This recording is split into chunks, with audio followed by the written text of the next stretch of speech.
Finally, if you can't solve your problem using the methods we've discussed, here are some focused questions you can pose to stimulate creativity. Here's one of my favorites. What are you trying to do? What are you trying to do?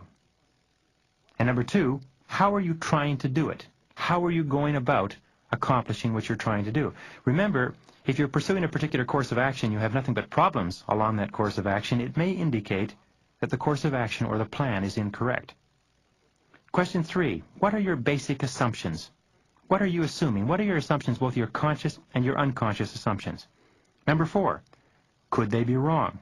Incorrect assumptions lie at the root of every failure.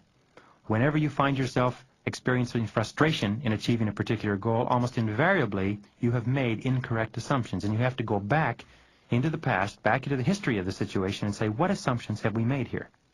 One of the most common assumptions that companies make is that there is enough of a market for their products for them to be able to manufacture, produce, and sell them at a profit. They assume that because there is a market, there is a large market. They assume because some people like the product and consume it, enough people will like it and consume it to make it financially viable.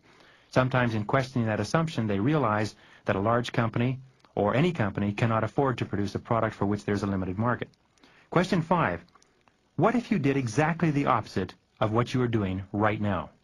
Consider doing exactly the opposite of your current course of action, and then think about doing the opposite of that. And very often you'll come up with some very creative ways to approach the situation.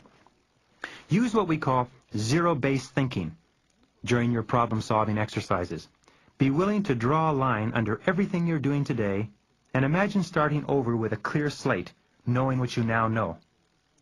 What would you do differently? What would you change? What would you get into or get out of? Most of all, what are you going to do about it? When are you going to do it?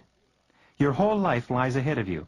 Your key to success, wealth, happiness, and personal fulfillment lies in tapping your creative capability.